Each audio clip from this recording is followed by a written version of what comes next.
Olá, sejam todos muito bem-vindos ao nosso mini curso do Enfoque, curso intitulado Identidade Digital e Segurança Online. É uma satisfação estar aqui hoje participando de mais uma atividade do nosso Enfoque, principalmente por contar com a presença do meu querido amigo, o professor Luiz Gonzaga, minha querida estudante do PIC, a Natália.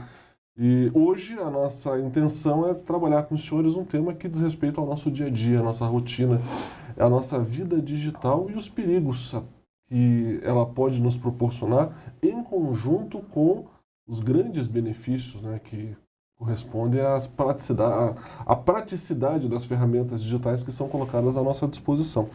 Rapidamente eu gostaria de apresentar o professor Luiz Gonzaga, que é mestre em computação aplicada, especialista em segurança da informação e eletrônica, é coordenador de curso na Uninter, professor da Escola Politécnica.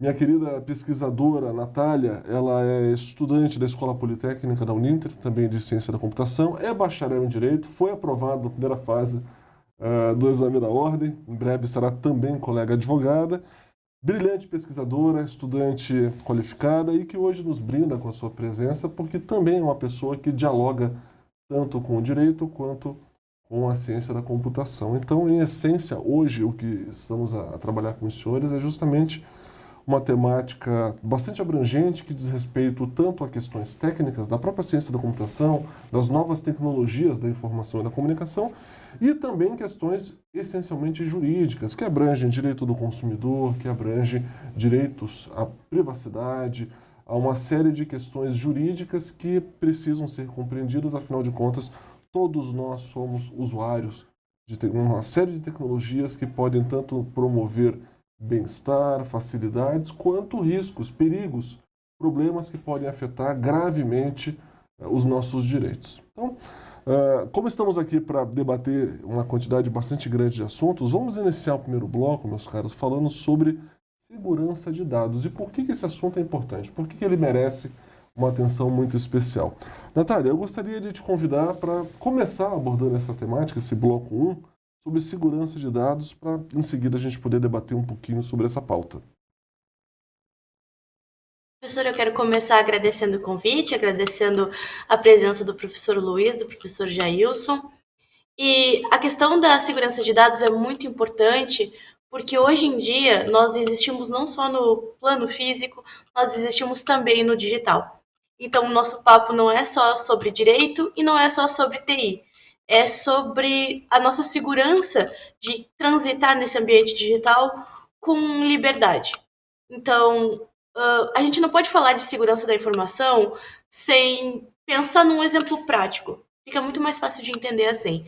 Então, aquela ligação que a gente recebe de um banco, por exemplo, uma pessoa se passando por um banco, pedindo um código ou pedindo a confirmação de algum dado, CPF, endereço, ou então uma pessoa que teve uma rede social invadida, essas são situações em que a gente tem dados pessoais e que estão sendo transpostos, eles estão sendo divulgados na internet de alguma forma por alguém. Como é que essa pessoa obteve o teu nome e o teu telefone? Porque de algum lugar essas informações vazaram. Então, para a Lei Geral de Proteção de Dados, dado pessoal é qualquer informação que está ligada a alguém que pode ser identificado. Então, não só o nome, não só o CPF, mas também o nosso rosto, uma foto, a placa do nosso carro, o endereço da nossa casa, o número do nosso telefone, até os nossos cookies de navegação. Tudo isso são dados pessoais que podem ser mais ou menos sensíveis. Esses dados sensíveis têm a ver com saúde, questões de saúde, se a pessoa tem uma patologia ou se ela tem até um benefício, por exemplo, do INSS, ela pode ser contatada por pessoas que querem se aproveitar de alguma forma para fazer aplicar um golpe, no caso, né? Também pode ter a ver com a biometria das pessoas, esses dados são um pouco mais sensíveis. E o mau uso destes dados coloca a pessoa de uma situação antes anônima para agora ela estar exposta e suscetível, então, a diversos tipos de predadores, não só que querem aplicar golpes financeiros, mas que também podem oferecer perigo à nossa saúde, principalmente nossa saúde mental, né? Bom, eu acho que para falar de dados pessoais, a gente precisa primeiro fazer uma retrospectiva, né? Vamos começar pelo básico. O que é um dado pessoal? O dado pessoal é tudo aquilo que nos identifica. A começar pelo nome, né? Me apresentei, aliás, não me apresentei. Meu nome é Jailson Araújo, sou advogado, atuante em Curitiba, mestre, doutor, eu sou pesquisador sobre direito e inteligência artificial. E aqui eu começo a me identificar. Eu informei meu nome, informei a minha titulação. Eu poderia também informar o meu CPF, eu poderia informar números que dizem respeito de forma individualizada à minha pessoa, como a minha data de nascimento, o meu endereço. E percebo que a partir da união de algumas dessas informações, por exemplo, o meu CEP, meu endereço tem um CEP. Se eu juntar esse CEP com a minha data de nascimento, muito provavelmente uma pessoa, mesmo que não saiba o meu nome completo, e mesmo que ela não tenha todos os meus dados pessoais, com a união de alguns dados ela pode chegar até mim. Alguns dados expostos podem individualizar uma pessoa involuntariamente, sem que ela tenha tido a intenção de se identificar, de se apresentar. Então, quando a gente fala de dado pessoal, isso é algo muito valioso, porque eu consigo identificar exatamente quem é aquela pessoa e, junto com a identificação daquela pessoa, eu posso rastrear outras informações que podem, eventualmente, como a Natália mencionou, expor a informações em relação à saúde, em relação à sua situação financeira, ao seu endereço, envolvendo, inclusive, questões da própria segurança pessoal. Então, é muito importante que se proteja os dados da mesma forma que a gente não sai abrindo a nossa vida para estranhos. Eu era pequeno, professor Luiz, e a minha mãe falava, não fale com estranhos. Estranhos não têm que saber da sua vida. Só que agora nós temos uma nova modalidade de vida, que é uma vida online, é uma vida virtual, e que muitas dessas informações que os nossos pais nos orientaram a preservar, hoje estão sendo indevidamente expostas. E essa exposição não intencional, ela pode gerar uma série de problemas. Ela pode trazer uma série de prejuízos a partir do momento em que esses dados acabam sendo utilizados para finalidades ilícitas. A Natália mencionou a abertura de uma conta, por exemplo. Imagine um tipo muito específico, muito peculiar de dado pessoal, que é a biometria, é a identificação facial, e que estas informações possam ser utilizadas para a abertura de uma conta bancária indevidamente em nome daquela pessoa, para a prática de golpe, de estelionato. Então, existe uma série de circunstâncias em que o vazamento ou a utilização indevida, não autorizada de dados pessoais pode trazer um transtorno inimaginável na vida das pessoas. Ao longo dos blocos que nós iremos trabalhar hoje, nós voltaremos a dar mais exemplos. Mas eu encerro aqui mencionando a questão da identidade digital. Assim como nós temos uma identidade física real, de RG, de CPF, de dados que nos identificam como ser único, nós também temos uma série de dados digitais que correspondem a uma identidade digital e que hoje, com essa identidade digital, já é possível realizar uma série de atos que, sendo utilizado de forma indevida, pode trazer uma série de consequências terríveis. Tanto é verdade que hoje o crime que mais se propaga, não só no Brasil, mas no mundo, é o crime virtual, é o golpe do Pix, é o estelionato. São as fraudes que acontecem atrás de um computador. Vamos ouvir um pouco do professor Luiz a respeito dessa questão. É verdade, professor. A Natália apontou muito bem essa questão da diferença entre o mundo real e o mundo virtual, aí, o mundo digital. E, na verdade, Natália, isso é até uma coisa bem complexa, porque nós praticamente eliminamos essa fronteira, né? Nós não vivemos mais sem a tecnologia. E fica difícil até para um usuário, não? Ou seja, qualquer um ser humano hoje, não, que atua e que tem uma atividade comercial, que tem uma profissão, que tem uma vida social, discernir qual é essa fronteira e eu digo mais ainda, talvez identificar quais são as informações a respeito dela e que estão nesse mundo. Nós temos redes sociais, nós temos sistemas de monitoramento, nós temos o governo, nós temos as organizações e o que o professor Jailson acabou de pontuar, a Natália tinha também colocado. Então, eu tenho lá meus dados biométricos, informações médicas, informações sobre a minha carreira, a minha profissão, o meu convívio social, meus hábitos. Isso está permeado em diversos tipos de tecnologias e ambientes e, o pior, de certa forma, vulnerável ao mau uso.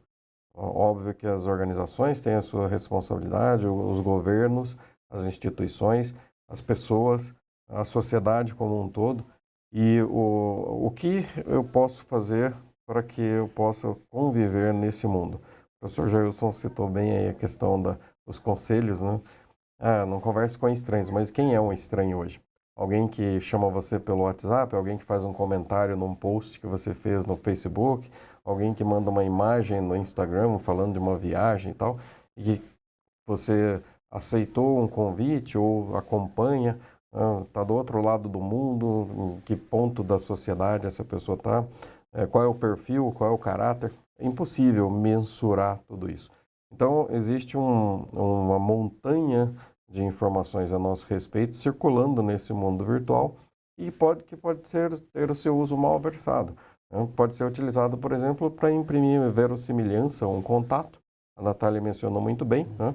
Eu estou ligando do banco porque foi feita uma compra no seu nome e a gente quer confirmar. Então, os seus dados são esses.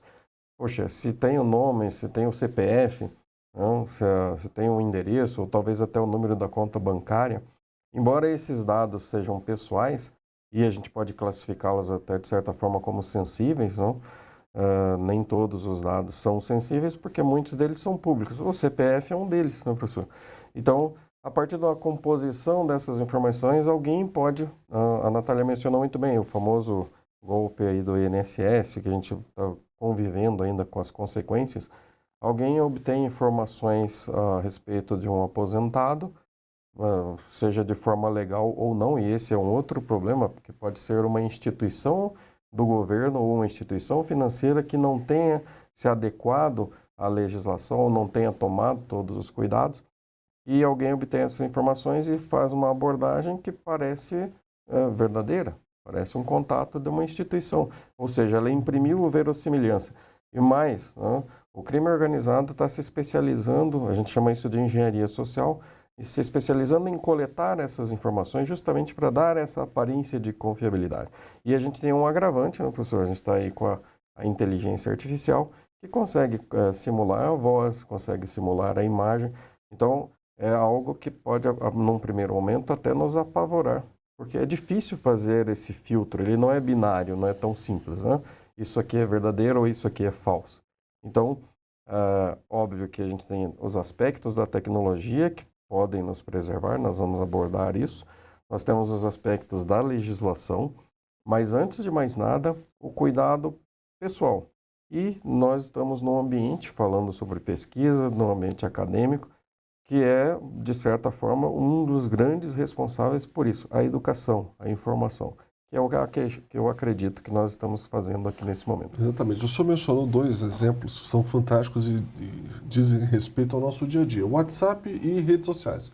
Vamos mencionar o Instagram, que é um dos mais utilizados, pelo menos no Brasil. WhatsApp. A pessoa se passa, ela consegue clonar o seu celular, principalmente para aquelas contas que não utilizam algumas das ferramentas que iremos abordar hoje, e se passa pela suposta vítima, para induzir seus amigos, familiares a realizar empréstimos, pagar boletos, né? Inclusive utilizando fotos que ela mesma compartilhou em redes sociais para dar uma falsa aparência de veracidade daquele discurso. Então isso pode trazer níveis de desconforto, de inconveniência, até numa situação mais extrema, trazer repercussões gravíssimas, porque esse uso ilegal da identidade digital de uma pessoa, seja numa plataforma de rede social, seja numa conta pessoal, por exemplo, de WhatsApp, que hoje todos os brasileiros praticamente utilizam, isso pode trazer uma série de consequências absolutamente terríveis. E isso nos mostra a importância de proteger esse ativo digital. Não faz tanto tempo, há poucas décadas, a nossa preocupação era preservar o nosso nome, o nosso crédito, a nossa imagem. Hoje, esse nome, esse crédito, essa imagem, ela transita num outro ambiente. Imagina o transtorno de uma pessoa que tem a sua vida profissional baseada em redes sociais, porque tem uma microempresa e realiza comércio eletrônico por meio de plataformas. Imagina essa conta sendo indevidamente sequestrada. Imagine a credibilidade de um advogado que tem a sua conta usurpada e seus clientes passam a ser demandados para realizar pagamento de supostas taxas judiciais, induzindo os clientes ao erro. Professor Luiz, só, por exemplo, só para ilustrar uma fala do senhor, não sei se a câmera vai pegar. Aqui, meus caros, tem a lista de spams que eu recebo diariamente. Sim. Todas essas linhas vermelhas aqui são as ligações bloqueadas no meu celular de spam. E detalhe interessante, Às vezes, quando eu estou com tempo livre, professor Luiz, eu atendo essas ligações. Ah, sim. Só no meu e-mail, só hoje, eu recebi, meu e-mail profissional, eu recebi 2 mensagens, uma delas falando que seria supostamente uma mensagem dos Correios, pedindo a regularização urgente e imediata da minha encomenda, sob pena de Receita Federal. Clique aqui para liberar sua encomenda agora. Veja, sempre tem esse viés de urgência, né? Sim. Outra, Receita Federal, seu CPF requer atenção imediata. Verificar a restrição. Clique aqui. Com a suposta aparência aqui do GovBR, etc. Município de Curitiba, Jailson Araújo, Sociedade Individual de Advocacia, que é o meu CNPJ. E aqui eles têm meus dados. Jailson Araújo, CNPJ tal. Foi protocolado em seu nome um processo judicial sob o número tal, registrado na comarca de Curitiba, conforme determinação do juiz. Sua presença é indispensável no Fórum de Curitiba, no dia tal, hora tal. O não comparecimento, aí tem as ameaças, né? Sim, Para sim. dar um... Acesse aqui o documento. Clique aqui. Clique aqui para acessar, E sempre é urgente, para né, acessar a intimação judicial. Quer dizer, nas últimas 12 horas, eu recebi 3 e-mails, um da suposta Receita Federal, um do suposto Correio, enfim, e mais um sem número de ligações. Às vezes eu atendo essas ligações. Se eu estiver tranquilo, eu gosto de fazer laboratório. Eu converso com os golpistas. Veja, eu diria assim, óbvio, não generalizando, mas existem algumas medidas, e eu recomendo, né? A gente vai falar um pouquinho sobre isso também, que dizem respeito a denunciar isso, né? A gente teve uma recente, estamos, né, passando por uma discussão, porque teve uma regulamentação recente da Anatel, isentando as empresas de call center de se identificarem lá com um prefixo específico, né? Mas elas já vinham usando o subterfúgio, porque hoje é muito comum fazer o registro, comprar números de celulares, e a gente tem, inclusive, provedores de serviço que fornecem esse tipo de canal de comunicação, né? E a sua informação de telefone celular, o seu e-mail, o seu CNPJ, CPF, hoje praticamente são informações públicas. Então, com relação à ligação, até isso é uma prática que eu faço, recomendada. Digamos o seguinte, faz parte de uma das boas práticas. Não atender os números que não estão na sua agenda. Poxa, mas e se for uma ligação de uma pessoa em situação de emergência, etc. e tal? Bom, dependendo da insistência, ou até dos canais que ela veio utilizar, por exemplo, mandar uma mensagem, pode ser, ou então grava uma mensagem na sua caixa postal, se você tiver. Os e-mails fake, né? Eu tenho por hábito encaminhar sempre para as ouvidorias e para os serviços de proteção. Bancos, Correios, Receita Federal, também recebo, volta e meia, né? Vários e-mails desses e até mensagens. Por quê? Porque a gente dá subsídio para que eles possam combater. É uma luta meio inglória, porque esse tipo de abordagem acaba acontecendo em volume e eles vão se atualizando, né? Agora, o importante é que a gente registre. Por quê? Porque hoje a gente tem estimativas com relação aos tipos de golpe. E o fato de conhecer a estratégia nos habilita a criar uma defesa, né? São abordagens mais simples. Essas talvez estejam ali na área limítrofe do que a gente está discutindo, professor Jailson, porque, de certa forma, se utilizam parte das informações que são públicas. Por exemplo, o seu CNPJ é público. Eu consigo consultar no site da Receita Federal e ele está disponível, com certeza, na maior parte das ações em que sua banca participou. Os tribunais têm páginas e páginas que são obrigadas, por lei, a tornarem públicas. Nós temos servidores públicos que têm os seus salários lá pela lei da transparência. Então, de certa forma, essas informações eu considero como dados sensíveis, mas que já são notoriamente públicas. E-mails, né? Até algum tempo atrás existia uma preocupação, as pessoas substituíam o e-mail, a palavra, o símbolo de arroba por arroba, porque para não ser copiado por robôs. Isso hoje praticamente, com o uso de inteligência artificial, é inócuo, né? Está superado. Está superado. Então, o uso da tecnologia é importante, sim, mas os hábitos também. Só sobre a sua questão, né? Muitos dos serviços tanto os serviços comerciais, né? Que eu sei, irritam, são chatos, mas são uma atividade regular. Eles fazem tentativas. Então, tem lá um dispositivo eletrônico que vai arbitrariamente fazendo ligações. Quando o professor atende, ele fala, opa, esse número é real. Então, vai lá para uma listinha e aí, a partir daí, vai ser utilizado para poder fazer contato. Na minha prática, eu digo, geralmente não atendo. Se o número, hoje a gente recebe até lá na possível spam, né? É a tecnologia nos auxiliando. Mas se o número não está na minha agenda, ou seja, não é alguém do meu relacionamento, do meu círculo de relacionamento, dos meus contatos, eu não atendo. Se for algo urgente, deixa uma mensagem na caixa postal. Se eu tiver uma mensagem na caixa postal, e às vezes até aparece, né? Tem lá, olá, é o Luiz, né? Que é um robô fazendo ligações, então eu já sei que aquilo é uma tentativa de validar o meu número. Né?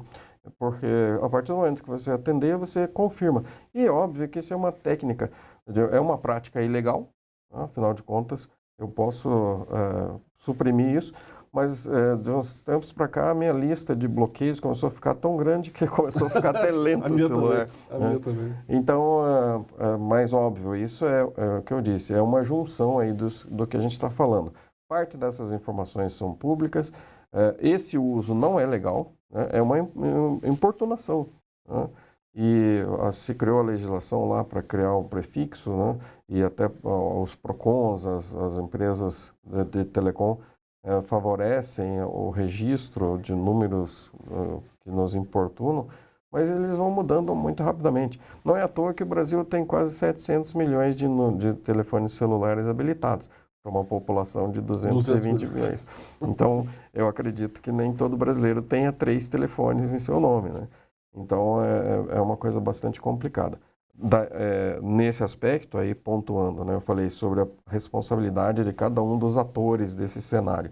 É uma falha gritante na área governamental, especificamente o Poder Judiciário, porque isso pode ser coibido. É possível monitorar isso com tecnologia, né? E tem uma parte também da própria sociedade, porque a gente se indigna, mas não expressa a indignação por meio de um processo, por meio de uma notificação, né? Encaminhando isso, eu faço questão de encaminhar, por exemplo, e-mails fraudulentos. O Correio está aqui, você tem que pagar uma taxa, né? Você tem um processo na Receita Federal, encaminho lá para a ouvidoria ou para o serviço. Geralmente tem um e-mail específico, basta procurar nos portais. Tomem providência. Eu acredito, eu sou extremamente otimista, que eles possam utilizar isso para coibir as práticas ou até abrir uma investigação e levar isso a termo, né? Levar isso ao final. Certamente porque essas práticas deixam rastros. Sem dúvida. Eu aprendi que não existe crime perfeito, que existe crime mal investigado. Exatamente. E os crimes tecnológicos, por excelência, eles deixam rastros. Só que isso demanda investigação profissional. Certamente. As principais capitais brasileiras já estão criando delegacias especializadas em crimes virtuais. Exato. Em Curitiba, o caso do NUNCIBR, a Polícia Federal tem uma divisão de crimes de alta tecnologia. E pegando um gancho na sua fala, professor, eu vejo, por exemplo, quando eu atendo essas ligações para fazer laboratório, eu me faço de leigo, de inocente, mas o que está acontecendo? Até para conhecer o modus operandi do golpista. E é impressionante que eles têm muitos dos meus dados, não todos. Mas ele sabe meu nome completo, ele sabe meu CPF, ele tem o meu endereço, aí eu já começo a ficar preocupado. Só que ele não tem todos os dados. E aí, com uma narrativa muito bem construída de engenharia social, muitas vezes, com base inclusive em informações que são ofertadas voluntariamente pelo próprio cidadão, que abre a sua vida em redes sociais, que expõe de forma explícita onde o seu filho estuda, onde a sua esposa trabalha, onde o seu pet toma banho, enfim, ele dá a tua rotina, e isso facilita na criação da narrativa para que você dê as informações que ele precisa. Então, eu já vi situações do cidadão simular ser uma pessoa do banco, gerente do banco, auxiliar do gerente do banco, que precisa de confirmações. E aí que ele te pede a informação que ele ainda não tem, mas que ele precisa para cadastrar uma conta.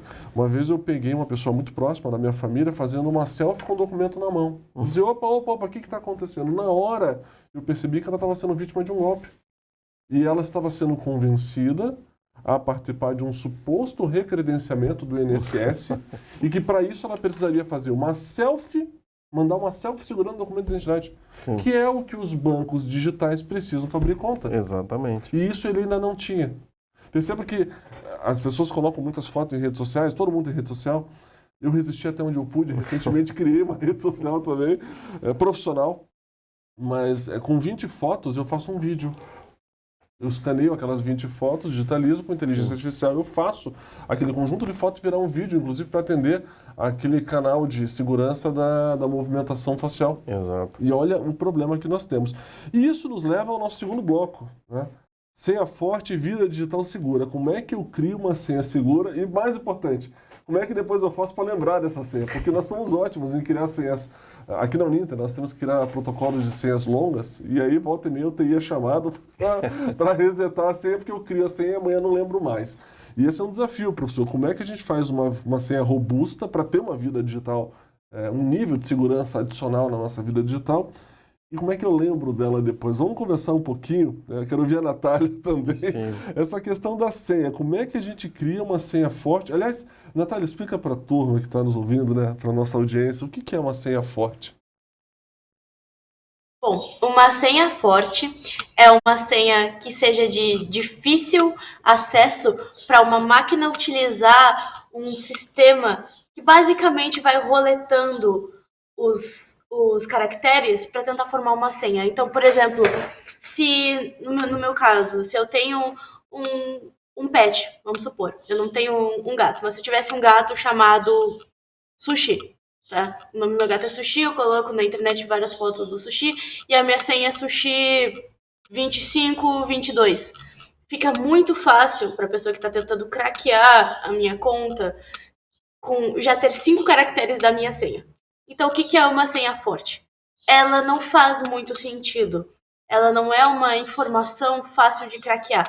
Ela não tem uma sequência lógica de números e de caracteres muito óbvios. Então, nós temos letras maiúsculas seguidas de números, seguidas de letra minúscula, várias consoantes juntas, arroba, ponto, asterisco, coisas que a gente não costuma utilizar em uma senha muito óbvia. E quanto mais difícil ela for de lembrar, mais difícil vai ser de uma máquina também quebrar essa senha. E, lógico, muitos caracteres, nada muito repetido, não uma sequência de muitos números, por exemplo, não é recomendada. Ou uma sequência de muitos caracteres de letras. A gente mistura letras com números. De preferência, assim, chuta de 12 caracteres para cima. Quanto mais longa for, melhor. E eu recomendo utilizar algum tipo de autenticador. Além disso, né, uma verificação de 2 fatores no e-mail ou naquele aplicativo do Google de autenticador no celular para dar mais um nívelzinho de segurança além dessa senha já reforçadinha. Vou falar na sequência sobre dupla autenticação, né, sobre os sistemas adicionais, mas vamos começar pelo começo, que é a senha, né? É engraçado que senha, as pessoas normalmente usam, existem relatórios da Symantec, da Norton, que apontam as senhas mais utilizadas. Aí entra 1, 2, 3, 4, 5, 6, 0, 0, 0, 0, 0, 0, Batman, Star Wars. A gente já parte do princípio, professor, que se tem uma estatística que mostra as senhas mais utilizadas, não são mais senhas, né? Então, veja, uma coisa que a Natália falou que é importante, óbvio, né? Que o conceito de... A gente insiste muito na senha porque ela, de certa forma, é a chave para os seus processos. Eu diria que é o segredo. E eu tenho uma concepção muito particular, já ouvi isso de algumas pessoas. Segredo é aquilo que só você sabe, né? Se mais alguém sabe, não é segredo. Tanto é que no ponto de vista da tecnologia da informação, as organizações, os softwares em si, né, os bancos de dados, a Natália pode falar até com propriedade maior sobre isso, eles não armazenam a sua senha, eles armazenam um código resultante do processamento dessa senha. Ou pelo menos deveriam, né, Natália? A gente afirma, mas sempre fica um pezinho atrás. Porque existe muita falha, né?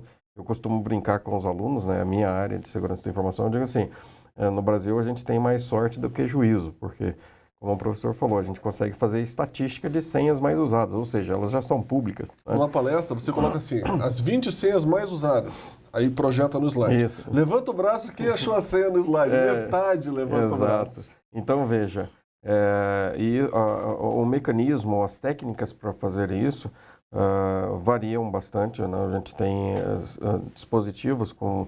ainda utilizam lá 4 dígitos, 6 dígitos e às vezes só numéricos, né?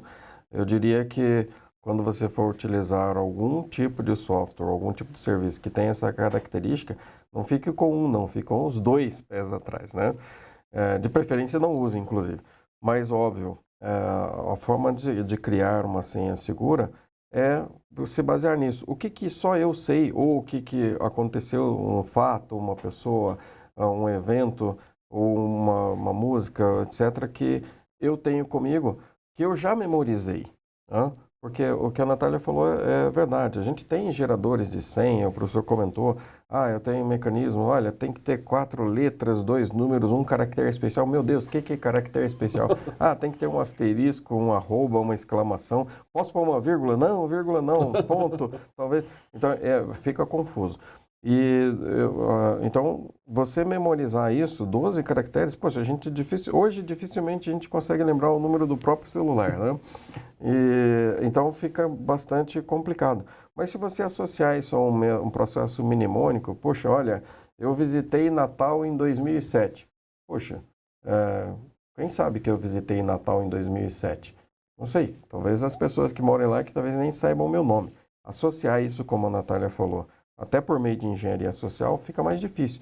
E aí eu vou utilizar o seguinte, olha, eu vou utilizar a primeira letra de cada uma dessas palavras, ou o nome de uma pousada com uma comida que eu comi lá e comi 2 vezes. Pronto, eu já tenho 2 caracteres especiais, né? Eu já tenho um hífen ali, um número, e isso faz com que eu consiga associar. Por quê? Porque o nosso cérebro trabalha por associação. Memorizar é difícil, né? Olha, a senha é XY, exclamação, 222, 22 da onde, né? Então eu vou fazer o seguinte, eu vou colocar, né, como a Natália falou, vou colocar o nome do meu cachorro, mais o número da minha casa, e vou colocar uma exclamação e tá feita a senha.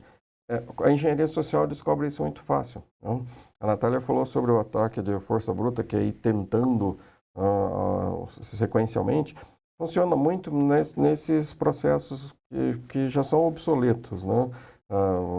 Senha numérica, os bancos insistem muito nisso, né? Mas enfim.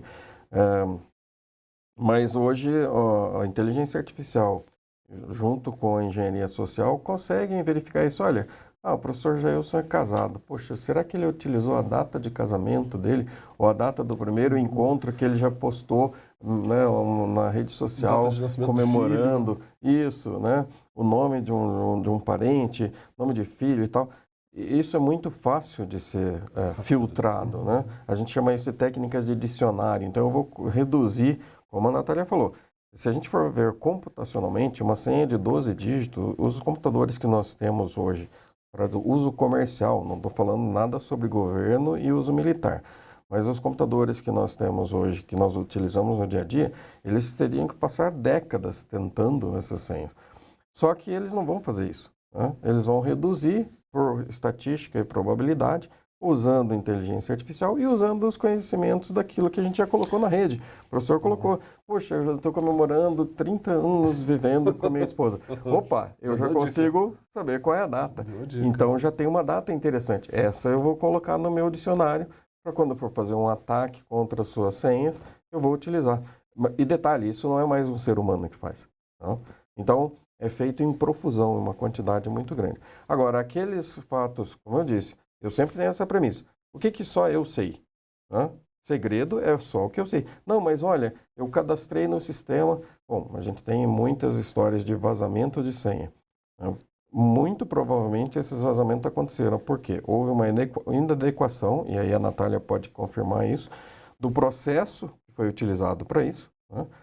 E foi se explorado uma vulnerabilidade, mas a simplicidade da senha favoreceu esse vazamento. Muitas vezes, e aí só colocando o lado técnico, né? A senha mais utilizada é essa. Por quê? Porque alguém já simulou o uso dessa senha e deu certo, né? Como a Natália falou, foi ali rolando, né, os dígitozinhos, vou tentar acessar essa conta. Opa, deu certo. Ele não sabe a senha ao certo, ele atribuiu aleatoriamente aquele valor, mas o acesso deu certo, então ele validou. Não é muito diferente das ligações que o professor atende, né? É tentativa e erro. Só que, óbvio, isso é feito, a gente vê, recentemente, até agora no final de julho, a Polícia Federal fez uma operação que tinha uma farm, né? Uma central no interior de São Paulo, com milhões, não estou falando de milhares, estou falando milhões de telefones celulares utilizados para fazer conexão, para aplicar golpes, para dar likes em... Não, as pessoas vendiam, olha, você quer 100 mil likes no seu vídeo? Eu ofereço, você me paga aí 12 mil reais, né? Eu sei até o preço, mas não utilizei o serviço. E daí, essa tecnologia é utilizada para isso também, para tentar fazer acesso à sua conta bancária, que está no seu celular, até acessar o seu benefício do INSS, o seu eGov, a sua carteira de motorista, para saber qual é o carro que você tem. A partir do momento que você acessou, você tem acesso online lá às informações dos veículos, multas, por onde você transitava, exatamente. Enfim. Tudo isso acaba gerando esse contexto que é extremamente perigoso. Então, a sugestão com relação à senha é aquilo que você já memorizou. Né? Faça uma composição. E você pode criar, entre aspas, um algoritmo próprio. Né? Olha, eu vou colocar 3 letras do lugar, mais um número de quantas vezes eu já fui, ou qual foi o ano que eu fui. Enfim, fazer essa composição, separando lá com os caracteres especiais, né, entre chaves, alguma coisa que você vai saber utilizar. E a frequência do uso também determina a memorização. Né? Então, esse é um ponto importante. Aliás, vamos resumir essa questão. Imagina essa caneta como uma régua. Num extremo temos a conveniência, no outro a segurança. Quanto mais conveniente, menos seguro. Para uma senha ser conveniente para nós, ela precisa ser curta. Exato. Curta e simples, fácil de lembrar. As datas comemorativas, familiares. Para ela ser robusta e segura, ela precisa ser complexa e baseada nesse algoritmo que nós criamos. Exatamente. É uma combinação de fatores que para nós faz sentido, mas para qualquer pessoa vai parecer um hash ali, vai parecer um alfanumérico. Exato. Sem nada, com coisa alguma. Gerar aleatoriamente ficaria extremamente complexo. E aí eu me lembro quando eu comprei minha primeira bicicleta, um pouquinho mais cara, o vendedor falou assim, olha, é melhor você comprar um cadeado, uma corrente. Eu falei assim, mas eu não gosto de chave é uma coisa inconveniente. Então eu vou comprar aquele cadeado numérico. Com 3. Eu comprei com 3. E eu esqueci. Assim. Um dia eu fiquei um tempão sem andar com a bicicleta. Eu disse, tá, e agora? E agora que eu vou sentar aqui no chão e vou um por um. Isso. Eu levei uns 10 minutos, professor. Pois é. E achei a combinação. Aí eu cheguei, peraí, mas se eu conseguir em 10 minutos, então, eu uso a bicicleta para ir para academia, o cara vai ter no mínimo uma hora para ficar girando aqui a rodinha. Quando eu troquei de bicicleta, eu comprei outra. Eu vou comprar um mais robusto agora, de 4 dígitos, porque daí vai demorar mais.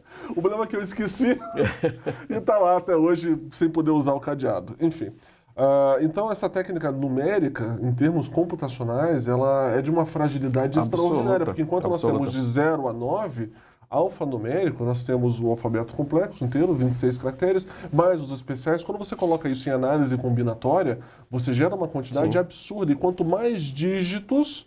Mesmo usando técnicas de força bruta, com computação sofisticada, você se torna inviável a quebra. Isso.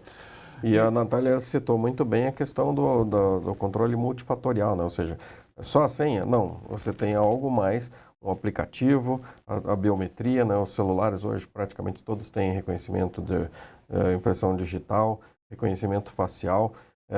Já não é o último assunto em termos de segurança, né, professor? A gente já superou isso. Acho que até a gente pode abordar.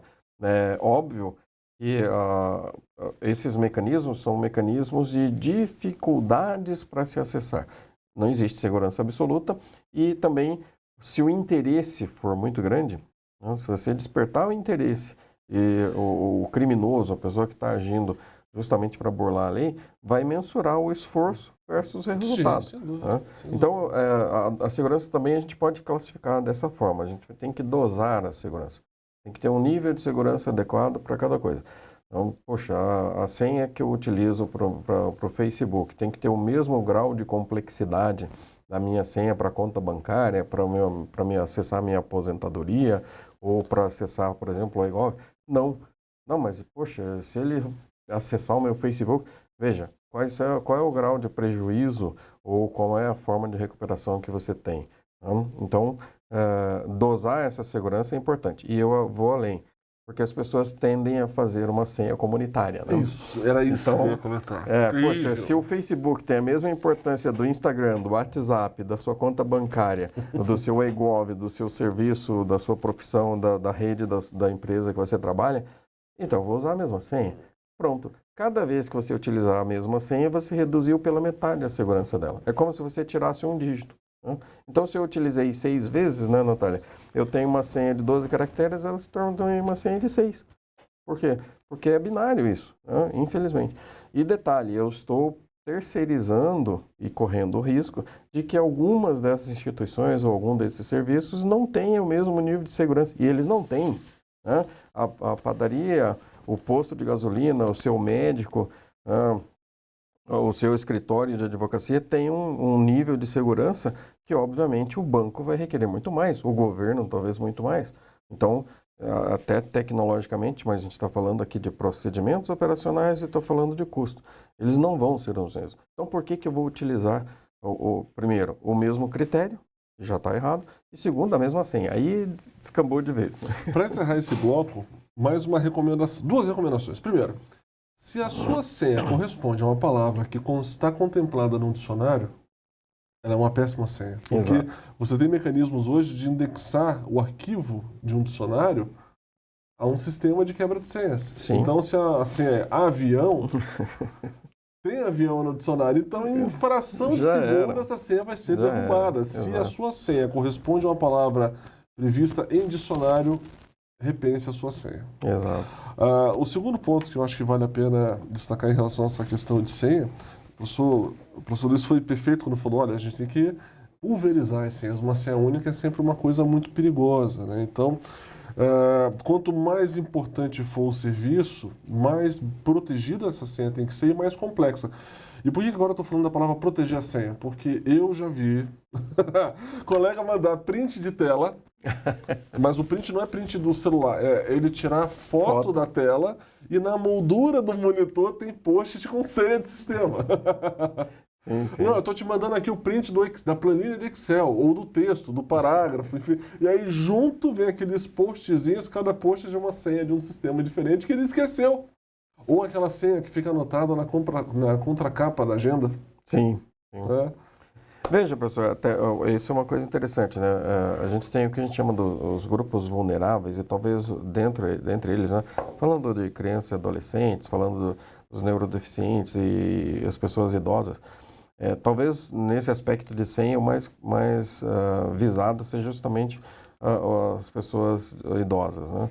Porque esquecem, porque não estão familiarizados com a tecnologia ou já tem uma dificuldade natural por ter passado. E não é porque eles não gostam de tecnologia, alguns gostam bastante, mas é que eles passaram por tantas mudanças, né? Alguém que pegava o telefone e discava, rodava uma manivelinha, né? Hoje tem que teclar, não tem mais teclado, né? A gente usa até o termo errado.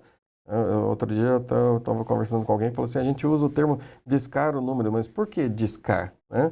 Porque a gente teve uma época que tinha um telefone com um disco, né? Hoje não tem mais. Caiu a ficha, né? Exato, Então, veja, eles passaram por tantas transformações tecnológicas que não deu tempo de sedimentar ainda, né? E aí o professor tocou um aspecto interessante. Poxa, a gente tem, a Natália mencionou sobre os mecanismos de geração de senha, os mecanismos de duplo fator. Não é errado ter o registro da sua senha. Não é errado. O problema é onde ele está registrado. Então, se você tem alguma coisa que fica na sua casa, lá numa prateleira, no meio de um livro, na Bíblia, numa página específica, poxa, se eu esquecer essa senha, eu usei uma vez quando eu fui fazer o meu cadastro no INSS. Quantas vezes eu vou utilizar isso? Provavelmente uma vez por ano, ou menos. Então, não é errado fazer. O problema é associar isso a alguma coisa e deixar isso de uma forma que seja acessível. Então, da mesma forma como você não anda com notas de dinheiro aparecendo no bolso, né? O cuidado com a senha tem que ser semelhante. É até uma prática que pode ser, eu não diria recomendada, mas pode ser utilizada. Fazer o registro, sim, mas onde é que você vai guardar isso? Num local que de preferência que só você ou muito poucas pessoas tenham acesso. Mas alguém pode assaltar a minha casa e roubar as minhas senhas. Bom, se ele assaltou a sua casa, meu amigo, você já foi roubado. Ele não vai roubar um livro. Bota dentro do livro, porque ele não vai roubar. Ladrão não rouba livro. Não vai levar a Bíblia, exatamente. Ele não leva livro. Não vai levar o dicionário, né? Dica para quem é estudante de Direito, esconda dentro do dicionário jurídico. Isso, do Vademecum. O Vademecum. Agora vamos para a próxima fase, né? Já que temos que fazer senhas seguras, mas senhas não são suficientes, vamos conversar um pouco sobre autenticação em 2 etapas, uso de tokens, né? Essa segunda trava, essa segunda fechadura que a gente precisa instalar na porta da vida digital. Natália, conversa com a gente um pouquinho sobre autenticação em 2 etapas e uso de tokens. Sim, professor, primeiro eu quero trazer uma curiosidade interessante. Eu calculei em análise combinatória quantas combinações nós temos para criar uma senha de 12 caracteres alfanuméricos e caracteres especiais, e nós temos aproximadamente, tá, 4,76 vezes 10 na 23 combinações possíveis, que está na casa ali dos, arredondando um pouquinho, 475 sextilhões de combinações. Dados astronômicos, né, de Esse é o quantas número. estrelas possui na Via Láctea. Isso, não é do tempo da Natália, mas parece a fortuna do tio Patinhas, né? Os 4 trilhões. Né? Muito bem. E aí, como é que a gente Então, faz? Autenticação em 2 etapas e uso de tokens. O que é isso, para que isso serve e por que isso é importante? tá. E primeiro explicando de uma maneira bem simples, o que é uma autenticação de 2 etapas ou autenticação de 2 fatores. Imagina que o sistema, tá, é uma porta. Para eu entrar nessa porta, eu preciso ter o meu login e eu tenho 2 fechaduras. A primeira é uma fechadura comum, onde eu preciso de uma chave qualquer que a gente tem no nosso chaveiro para abrir. E a segunda é aquela chave grossinha, estreladinha, que é um pouquinho mais complicada de fazer uma cópia. Essa segunda chave é a autenticação de 2 fatores. Então, aí nós estamos falando de um segundo fator que pode ser uma ligação para o teu telefone, que vai te dizer um código de 6, de 8 dígitos, tu vai digitar ali. Pode usar um aplicativo de autenticador, como o do Google, que eu sempre recomendo para todo mundo da minha família utilizar, porque ele é super prático. Pode ser um e-mail, pode ser também algumas vão para o WhatsApp. Então, existem várias possibilidades dessa autenticação de 2 fatores. Mas é importante que a pessoa, na hora de utilizar, escolha sistemas que são seguros. Por isso eu recomendo o autenticador do Google, porque aí a pessoa coloca uma senha astronômica na conta do Google dela, vai ter que ter o celular dela em mãos para conseguir acessar, para dar aquele ok, e aí então abrir o aplicativo. Mas ainda assim, é suscetível a falhas, todo o sistema é suscetível a falhas. Se a pessoa tiver o celular furtado, por exemplo, e ela não tiver nenhuma tecnologia ali de bloqueio, nem aquela primeira senhazinha que a gente desenha, ou o PIN, essa pessoa vai conseguir acessar a tua conta do Google e acessar o teu autenticador. Isso é aí tornando esse autenticador vulnerável.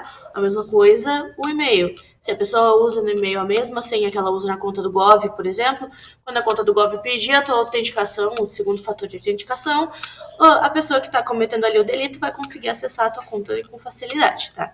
É importante que as 2 chaves, então, as 2 fechaduras, elas não sejam iguais, né? Então, a gente tem que trazer uma tecnologia que traz um pouco de dificuldade, sim, para a pessoa que está utilizando, mas traz muito mais dificuldade para aquela pessoa que está tentando fazer ou uma engenharia social, ou está tentando se passar por outra pessoa, ou está tentando roubar os teus dados na força bruta, como a gente fala, que é aquele método que eu mencionei antes. Então, a autenticação de 2 fatores é interessante porque ela diminui a nossa vulnerabilidade diante de um vazamento. Porque às vezes a nossa senha pode vazar de um sistema que foi mal protegido, pode vazar porque eu vendi meu celular, por exemplo, e esqueci de formatar ele. E aí ficaram as minhas senhas ali e passou para uma outra pessoa, ou ele foi furtado e foi para uma pessoa já desonesta, facilitando o roubo de identidade, facilitando tudo mais o que pode acontecer. Interessante, Natália. Todas as pessoas conhecidas que tiveram um WhatsApp clonado, todas, sem exceção, quando eu perguntei e vieram me pedir ajuda, escuta, você usa a autenticação de duplo fator? E a pessoa respondeu, Que isso? o que é isso? Sim. Essa é uma brecha. É claro, é mais burocrático, é mais chato. Tem sistema, você sabe muito bem, que pede para você responder perguntas. Clique aqui Isso. nos quadradinhos em que tem um ônibus, em que tem um cachorro, um gato. Para que serve isso? Essa é uma pergunta que já me fizeram e é bem interessante de comentar.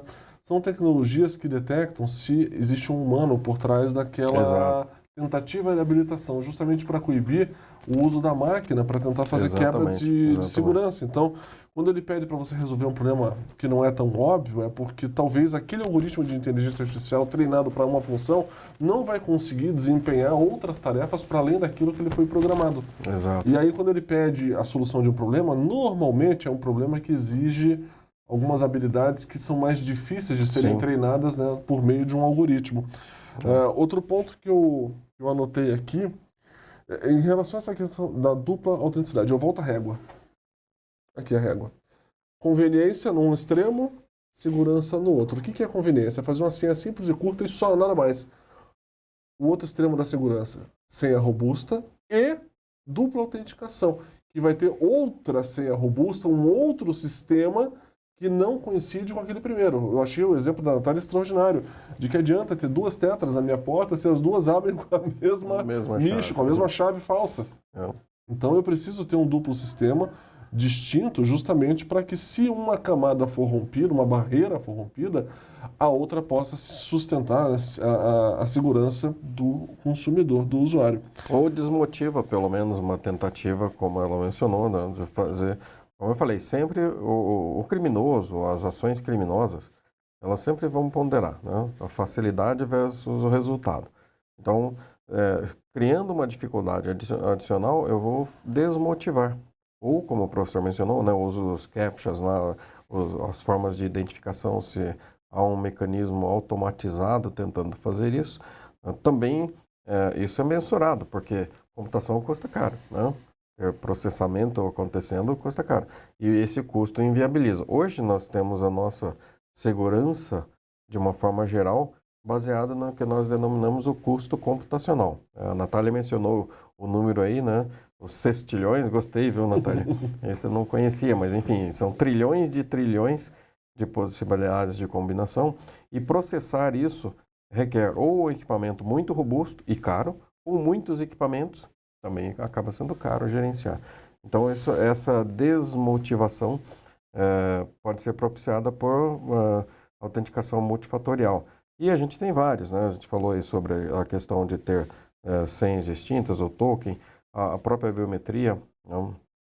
A Natália mencionou ligação telefônica, SMS, todas elas, obviamente, são tecnológicas e todas elas têm as suas suscetibilidades, as suas possíveis falhas. Mas o conjunto delas, a gente chama isso de defesa em profundidade, né? É mais ou menos o seguinte, olha, você tem um muro, né? Em cima do muro você tem ali uma grade ou pontas de alguma coisa, e você tem um cachorro, né? Bom, alguém pode pular o muro, mas consegue correr do cachorro? Pode até ser que sim, mas o cachorro vai latir. Então, ou seja, eu vou interpondo fatores, então, por isso a gente chama de segurança, autenticação multifatorial, porque eu vou interpondo recursos que vão fazer com que o acesso aos seus dados, acesso às informações, sejam mais complexos. Ah, mas poxa vida, e para mim? Bom, se você tem um muro e tem um cachorro, o cachorro provavelmente é seu amigo, você já conhece, e você tem a chave do portão. Então você não vai pular o muro, né? A menos que você perca a chave, né? Mas enfim, aí a gente não dá para julgar a medida pelas exceções.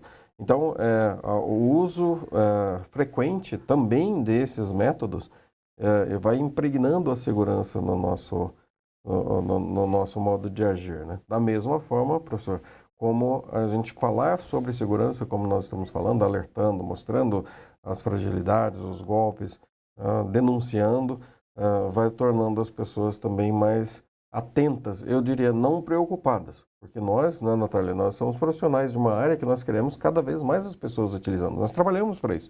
E, como o professor falou no início, a tecnologia traz muitos benefícios, né? Veja a nossa vida como é hoje facilitada pelo uso da tecnologia. Então, só que, obviamente, esse lado sombrio, esse lado criminoso, acaba tomando mais visibilidade, porque agride, porque é a exceção, né? E, infelizmente, sempre traz transtornos, né? Traz prejuízos e até pode chegar ao extremo de comprometer a vida. Para falar de segurança digital, eu me lembro quando, durante 7 anos, eu fui síndico de um condomínio onde eu morei, E uma das primeiras providências que eu adotei foi reforçar a segurança do condomínio. Não que tivesse acontecido algum fato, mas era para não acontecer. E aí eu passei a adotar alguns procedimentos envolvendo a portaria, a identificação de visitantes, a instalação de cerca eletrônica, alarmes, holofotes, sensor de presença, etc.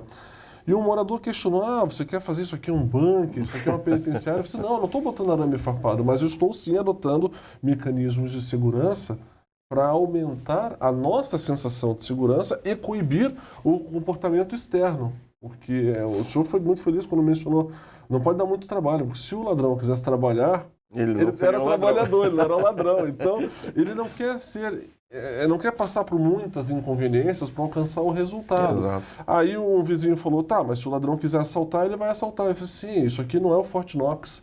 Isso. Eu só quero que o nosso prédio seja o mais seguro da rua, para ele olhar para o vizinho, porque eu sou responsável pela nossa segurança, não pela segurança da rua, Exatamente. dos vizinhos. Se o vizinho for mais vulnerável, o meliante vai olhar a atenção dele para o vizinho. Isso faz lembrar aquela piada dos caras atacados por um leão, né? O leão vem correndo, aí o outro começa a calçar o tênis. Ele falou assim, não, mas você acha que você vai se defender de um leão correndo? Aí ele falou, não, eu só vou correr mais que você. Exatamente, eu preciso correr mais que você, não mais que o leão. É. E eu, quando eu mencionei isso, aí o vizinho insistindo, né? Não, mas se ele quiser assaltar, ele vai assaltar. Ele vai assim, olha, se ele estiver de olho em você, ele vai te pegar, Sim, mas não sim, aqui dentro. Ele vai te sim. pegar quando você descer do teu carro, quando você parar para abastecer o teu carro no posto de gasolina. E esse é um aspecto interessantíssimo, professor, que eu colocaria mais um elemento aí para a gente pensar. Nós estamos falando, né, a gente está falando em educação, em pesquisa, etc., para as pessoas terem essa ciência.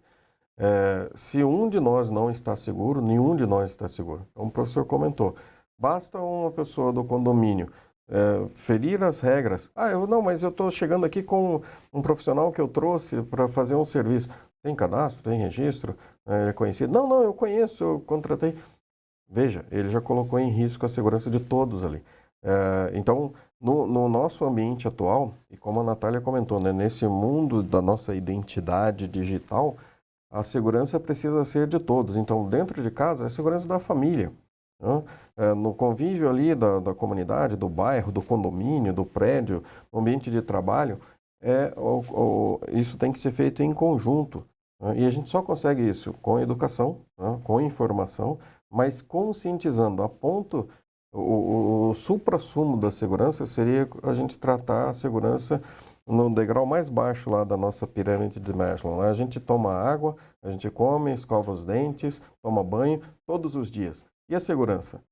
Eu estou pensando, e não é ser paranoico, é incorporar isso, porque eu tomo água, eu sinto sede, eu tenho que tomar uma certa quantidade de água. Eu não posso ficar à mercê de só o meu organismo chegar a um extremo de pedir. Então eu crio uma disciplina e faço isso. Olha, eu preciso tomar, dizem, 2 litros de água por dia. Então eu vou tomar água a cada, meia hora, eu tomo 200 ml, etc. E isso vai sendo somatizado. Mas tem que ser feito de maneira coletiva. Por quê? O professor comentou a questão do WhatsApp e tal. A gente atende 60%, 70% dos problemas de fraude, de captura de contas, acontece no ambiente do Wi-Fi da casa, ambiente doméstico. Por quê? Porque o Wi-Fi não é seguro. Aí a pessoa faz a conexão, digite, mesmo tendo um duplo fator de autenticação, se alguém consegue capturar essas informações, e elas estão disponíveis porque estão transmitidas pelo ar, toda essa segurança foi embora. Então, isso é importante, esse lado coletivo. Não é paranoia.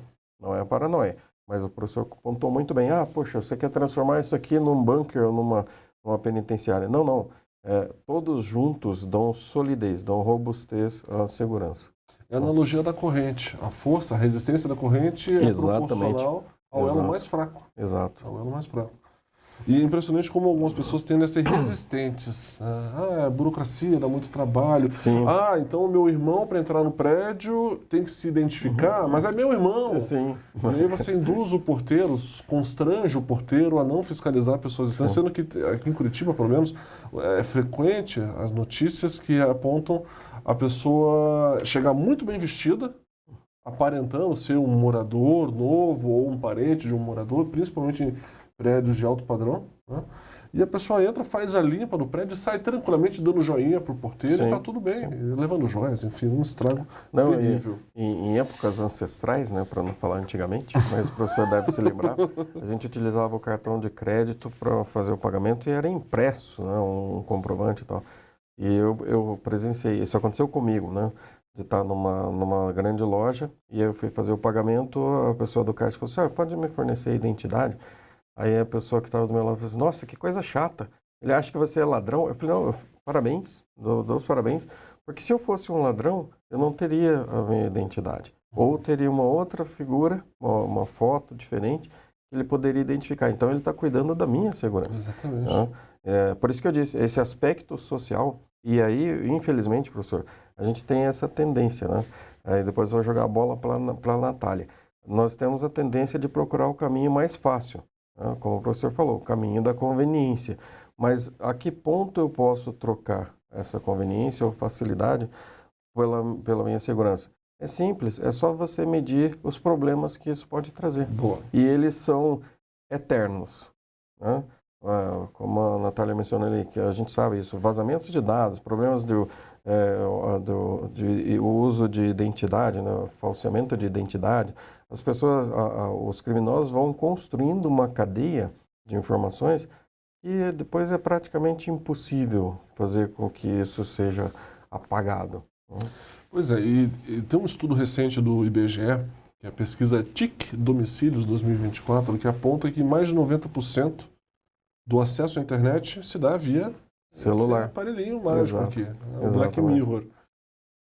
O uso do desktop tem caído drasticamente para aplicações muito pontuais, ambiente de trabalho, etc. O tablet também tem caído em desuso, notebook também.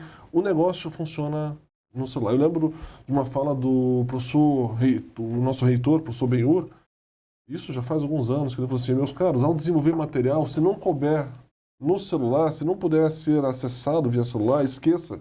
Exato. A gente precisa de mobilidade porque o nosso aluno ele usa o celular. Aliás, imagino que muitos dos nossos ouvintes estão nos assistindo via celular. Então Exato. tudo gira em torno dessa maquininha do capiroto aqui, que nos traz tanta alegria, mas ao mesmo tempo pode abrir as portas para o inferno, se for perdido, se for furtado, roubado. Ou usado inadequadamente. Ou usado de forma inapropriada, né? De forma insegura. É interessante, a pessoa está saindo de casa de manhã cedo, se esquecer o filho em casa, ela cogita se vai voltar para buscar ou não.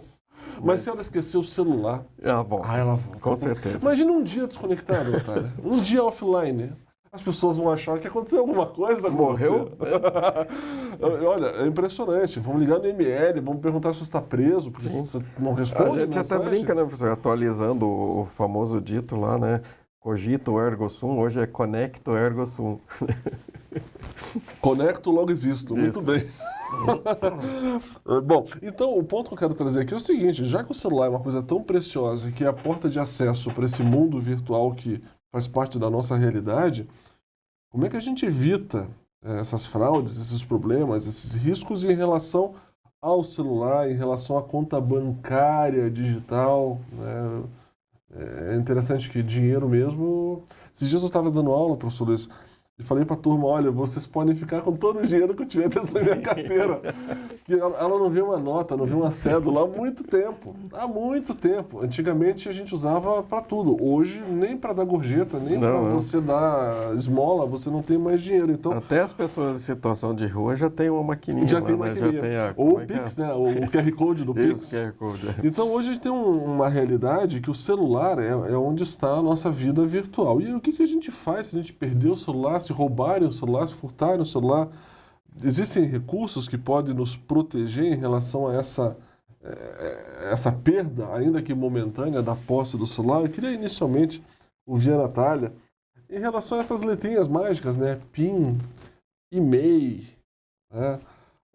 Você mencionou há pouco também em relação ao padrão, né? O que é o padrão? O padrão é um desenho que a gente faz, mas vamos ouvir a Natália em relação a esses cuidados que a gente pode ter com o celular, inclusive para proteger a conta bancária que está no celular. Então, pessoal, o nosso telefone celular hoje em dia é a nossa carteira de motorista, é o nosso cartão de banco, é para muitos, até a chave de casa para passar em portaria tem que bipar o celular, então é importantíssimo ter cuidados com ele. Coisas muito simples que a gente pode fazer é anotar, por exemplo, o número do e-mail que o professor mencionou. O que é o e-mail do telefone? Ele é uma identificação do teu aparelho celular, que cada um tem um. É o CPF do teu aparelho, mas isso não vale para o chip, vale literalmente para o aparelho. Ele normalmente fica numa etiqueta dentro da caixa do telefone, ou do ladinho da caixa do telefone, ou dentro do telefone, embaixo da bateria, para os aparelhos que não são blindados, né?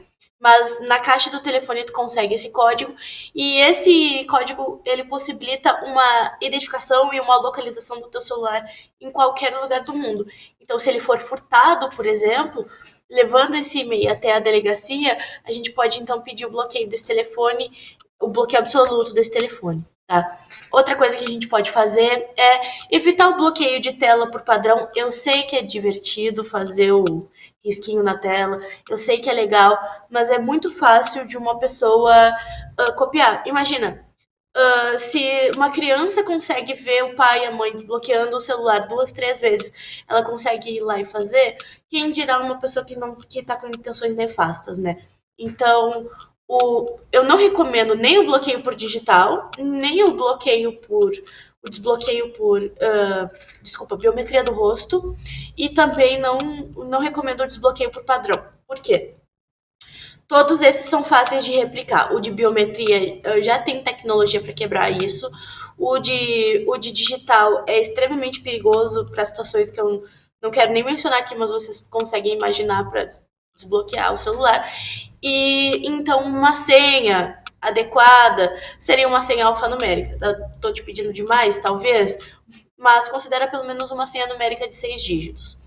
Outra coisa muito legal de se fazer é bloquear o chip do teu telefone. Por quê? O nosso chip, ele carrega muito mais informações do que vocês estão pensando, tá? A gente pensa, só carrega o meu número e a minha agenda de contatos. Não, ele carrega muito mais informações do que isso, tá? Com o teu número de telefone, tu consegue acessar a tua conta do banco, por exemplo. Em muitas situações, o aplicativo de banco, principalmente os bancos digitais ou um PicPay da vida, a pessoa consegue acessar através da mensagem de SMS que vai vir pelo teu chip. Então, vai lá nas configurações do teu celular e ativa o bloqueio de PIN do chip. Cada celular tem um local diferente, ou então vai lá e dá um Google, se o teu celular é Motorola, é Samsung, é iPhone, bota lá senha PIN do chip, como ativar, e faz esse trabalho. Aí toda vez que o teu telefone for ligado, de novo do zero, ele vai te pedir esse PIN. E se alguém tirar o teu chip e colocar em outro telefone, ele vai pedir esse PIN. Esse PIN ele é vinculado ao teu chip e vai ser mais uma camada de desbloqueio pro teu telefone. E aí tu pode configurar se ele vai te pedir toda vez, aí vai ter 2 senhas para desbloquear o teu telefone, ou se ele vai pedir só quando o telefone ligar. Também é importante ativar a localização do teu telefone e o bloqueio remoto. Tipo, no Samsung tem acho que é Encontre Meu Samsung, uma coisa assim, mas também tem o do Google, tem o da Apple, e todos esses permitem a gente fazer a geolocalização do telefone e bloquear ele à distância através do acesso dessa conta, também com um número de senha. Outra coisa importante é guardar o PIN e o PUC do teu chip. O que é o PIN e o PUC? São não querendo entrar em muitas especificidades, mas o PIN é um código de 4 dígitos que protege o teu celular.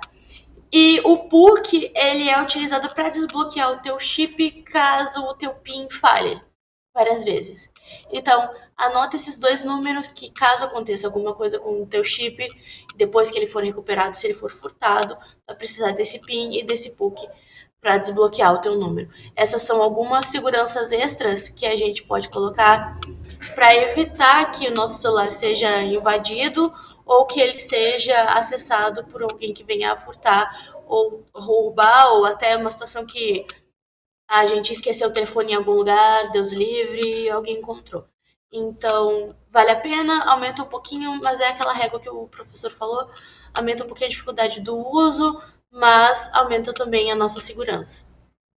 Eu gostaria de dar algumas sugestões também. A primeira é ativar um recurso certamente os senhores já conhecem, mas acho que vale a pena configurar esse recurso, que é o bloqueio automático. Se ficar tantos segundos sem acessar, bloqueia. Porque um celular desbloqueado dá acesso a tudo. Eu, além disso, tenho por hábito ativar a biometria para o uso de aplicativo. Então, mesmo que o meu celular esteja aberto, o aplicativo do banco, o aplicativo do Gov, tudo via biometria. Além da dupla autenticação. Então, ainda que o celular esteja destravado, ele exige mais a biometria dentro, mas esse travamento, se eu for agora mexer no celular, mesmo ele estando com o cronômetro aberto aqui, ele vai exigir a minha biometria. Sim. Esse é um ponto que eu considero importante. O segundo é que alguns celulares, eles trazem o Android, eu acredito que o iPhone, o iOS também, ele traz uma tecnologia que permite codificar o modo avião e o desligamento, porque o ladrão, quando ele rouba o celular, a primeira coisa que ele faz é tentar desativar os recursos que permitem a localização. Isso. Se ele colocar no modo avião, se ele desligar, já era o teu recurso de encontro em meu dispositivo, que é importante também, principalmente em caso de perda. Você perdeu, não foi roubado nem furtado, você perdeu, quer localizar, o encontro em meu dispositivo é fantástico para isso. Agora, sim, o ladrão que rouba, a primeira coisa que ele faz é desabilitar o recebimento de informações do celular. Exato. E aí, se esse recurso de desligar ou o modo avião for precedido por uma senha, ele já não vai conseguir imediatamente ao menos desativar o teu telefone. Tem outros recursos interessantes de tecnologia, né? A Natália apontou vários aí bem importantes, né? Esse do rastreio, bloqueio remoto. As organizações utilizam muito isso, né? Os celulares de uso corporativo têm administração remota, permite inclusive, né, Natália, apagar todo o conteúdo do aparelho no caso de um processo de roubo, por exemplo. Mas as recentes versões dos sistemas operacionais permitem a criação de várias identidades. O celular é um aparelho pessoal. Então, né, ele foi criado de uma forma que só você usa, então, é o meu celular. Diferentemente do computador da empresa, que você tem lá, como a Natália comentou, um login e senha, eu posso usar, o professor Jailson pode usar, a Natália, quem tiver acesso físico a ele, basta colocar ali a sua identificação e uma senha. O celular não tinha esse processo até algumas versões ou edições passadas. Hoje nós já temos isso. E uma boa recomendação, como eu falei, gradar a segurança. Então, eu tenho o uso normal, sim, e tenho o uso restrito, que é um outro usuário, um outro Luiz, um outro Gonzaga, né? Pode até ser o João, pode ter uma outra identificação, mas que armazena naquela parte, naquela área, aquilo que é mais sensível, aquilo que tem mais valor. Então, no uso normal, eu utilizo o meu usuário padrão, digamos assim, né? E da mesma forma, óbvio, agora eu vou ser obrigado também, Natália, a falar o Tecni 6, né? Mas da mesma forma que você utiliza o seu Windows lá, com o usuário Luiz Gonzaga, e tem o usuário administrador. Por quê? Porque o usuário administrador tem permissão de fazer coisas como o professor Jailson comentou. Ele pode desativar, instalar, fazer, acessar coisas que podem ser utilizadas contra todos esses mecanismos de segurança que nós acabamos de falar. Então, essas técnicas, a tecnologia vai evoluindo, né? Até isso foi criado porque algum tempo atrás, professor Gilson, as pessoas estavam lá no trânsito, botavam o celular em cima do painel do carro com o Waze, né, com o Google Maps, para utilizar ali o GPS e chegar a algum lugar. O celular estava desbloqueado, não tinha como bloquear o celular para poder usar aquele aplicativo. Hoje nós já temos um mecanismo que eu integro isso com o carro, por exemplo, e o celular fica bloqueado, mas eu utilizo o aplicativo ali em um outro ambiente.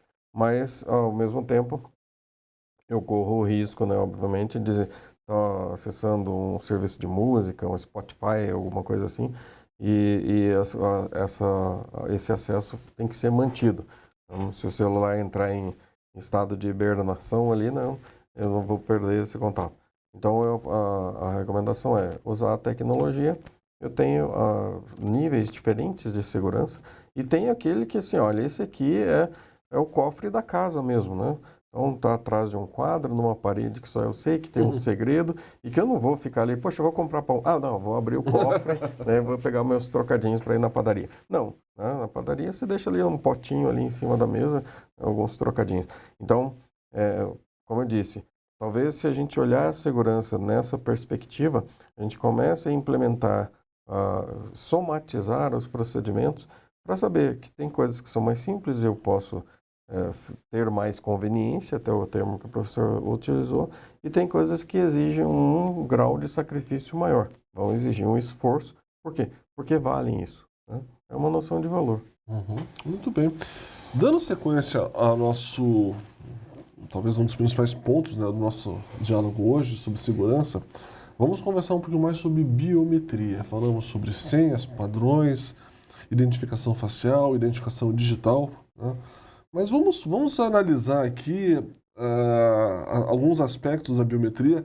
A Natália fez um pouquinho de terrorismo, mas é necessário ter essa percepção de que é uma tecnologia que pode levar a situações extremas, né? Temos vários filmes que mostram o cidadão tendo o olho arrancado para fazer a identificação pela íris, arranca o dedo para usar o dedo para identificação do scanner de identificação datiloscópica, enfim. Mas vamos conversar um pouquinho mais sobre essa questão da biometria, usando o rosto, usando a íris, usando a digital para desbloquear sistemas de segurança, né? Vamos começar com a Natália, depois eu passo para o seu Luiz. E aí, Natália? Eu acho que você não é muito fã da biometria, né? Me conta. Eu não tenho nada contra a biometria, mas eu acho importante a gente ter um pouquinho de cuidado, principalmente em situações que a gente, por exemplo, usa muito transporte público, vive numa cidade muito perigosa, né? Nesses casos assim, é complicado porque, Deus o livre, alguma coisa acontecer. Eu não pensava em nada tão radical quanto o que o professor citou, mas ainda assim, esses dados, eles podem ser roubados e, além disso, eles podem ser clonados. Existem muitas formas da gente clonar dados biométricos, principalmente o reconhecimento facial, utilizando inteligência artificial ou alguns golpes com câmeras falsas. Então, é interessante, se o teu celular já não tem essa tecnologia, baixar um aplicativinho que faça isso, que te mostre uma notificação quando a câmera do teu celular tá ligada. É importante, é um cuidadinho a mais, que aí tu vai ficar, ué, por que a minha câmera tá ligada? Eu tô usando? Se eu não tô usando, quem é que tá usando a minha câmera? Então, também não usar a biometria em plataformas que não são confiáveis. Só ativem a biometria em aplicativo de banco e coisas assim. Usar a biometria, cadastrar a biometria em site que quer comprar a tua íris, ou um aplicativo que é um filtro, ou que vai te dizer qual maquiagem que fica melhor no teu rosto. Isso eu não tô falando dos filtros das redes sociais, que, a meu ver, são seguros, mas eu falo daqueles aplicativos meio duvidosos que as pessoas baixam para ver se elas têm rosto de coelho, rosto de porco, para fazer determinada maquiagem, por exemplo. Esses aplicativos, a gente não sabe a origem deles e a gente não sabe por que esses dados podem ser utilizados. E também tomem cuidado com as redes sociais de vocês. É interessante, às vezes, manter o perfil fechadinho, ou então reduzir a quantidade de conteúdos que a gente disponibiliza para todo mundo, porque é muito fácil para uma pessoa mimetizar.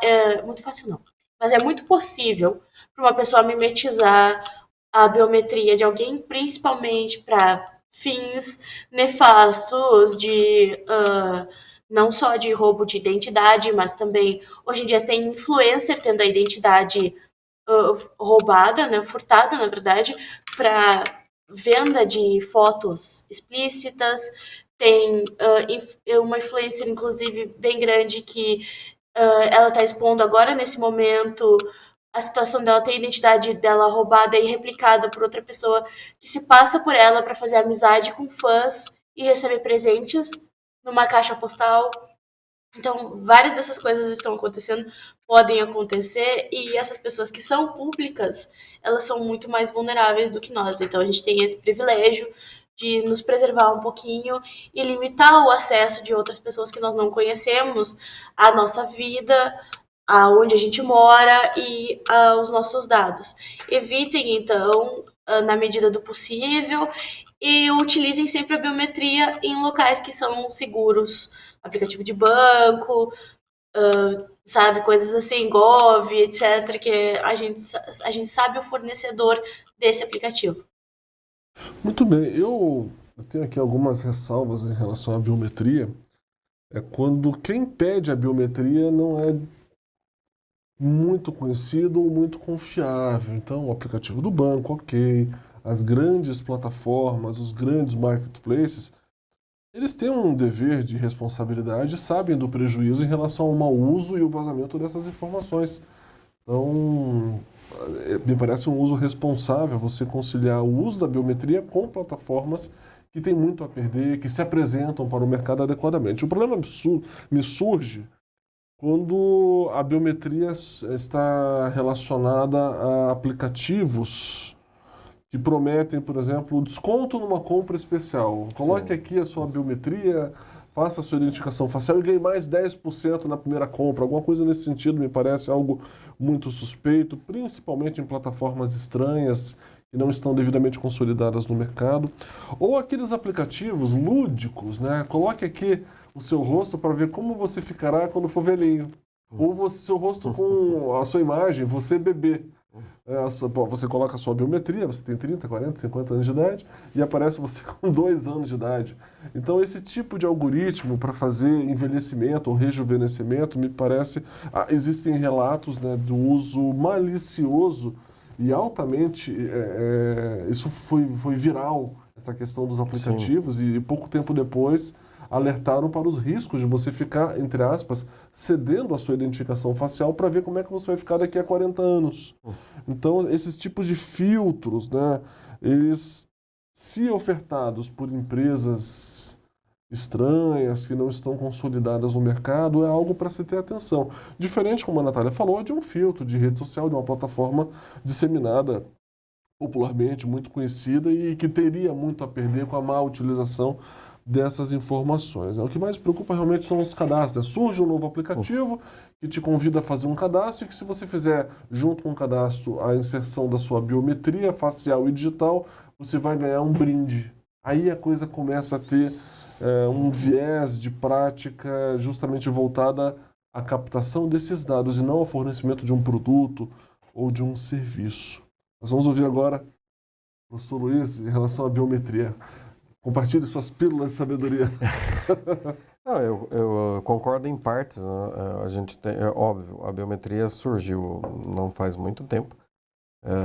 Até a Natália talvez não tenha assistido aí os filmes horríveis, né, professor, que a gente passou aí, Quinto Elemento, Exterminador do Futuro, essas coisas que trazem essa preocupação. Mas eu até já posso te alertar, viu, Natália, isso é tão antigo que hoje não funcionaria mais, né? Hoje os sensores biométricos, por exemplo, de impressão digital, eles são sensíveis à temperatura, ao batimento cardíaco e à presença de filamentos do teu sistema circulatório.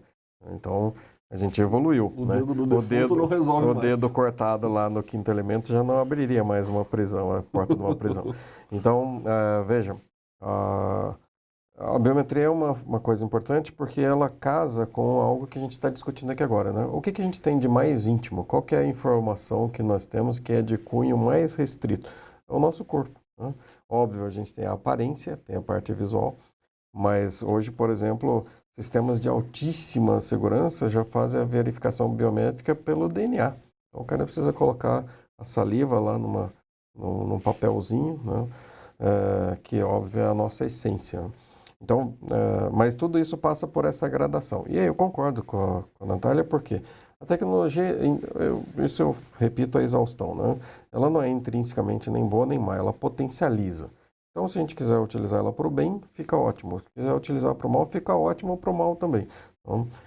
Então, essa questão de simulação, né? A inteligência artificial, por exemplo, hoje consegue fazer a projeção em 3D a partir de, sei lá, meia dúzia de fotos, né? Óbvio que eu vou ficar atento e sempre volta a esse aspecto, né? A gente não está querendo aqui fazer terrorismo, está querendo chamar a atenção para um problema. Nós temos um problema, nós temos a identidade digital, nós dependemos dela e ela é vulnerável. Como nós, seres humanos, somos vulneráveis. Então, eu diria que isso é um problema, inclusive, de cunho social, né? Do convívio e tudo mais. A gente precisa o quê? Estar atento, né? Ter a desconfiança por princípio, né? O professor falou, poxa, veio lá alguma coisa, promoção, etc. Assim, por que é que alguém aparece na porta da sua casa, assim, um estranho, e fala assim, olha, professor Jailson, eu estava passando aqui com esse bolo, eu sei que o senhor gosta de bolo de morango, eu trouxe um bolo, professor. Quantas vezes isso aconteceu na sua Não vida? existe almoço de graça. Não existe. Então, veja, a desconfiança, é óbvio, não pode ser paranoia, mas ela tem que ser o princípio. Por que que alguém me ofertaria, ou por que que isso é urgente, ou por que que estão requisitando? O segundo ponto, o professor pontuou muito bem. Qual é... As pessoas se sentem ofendidas, professor Jailson. Já aconteceu isso comigo.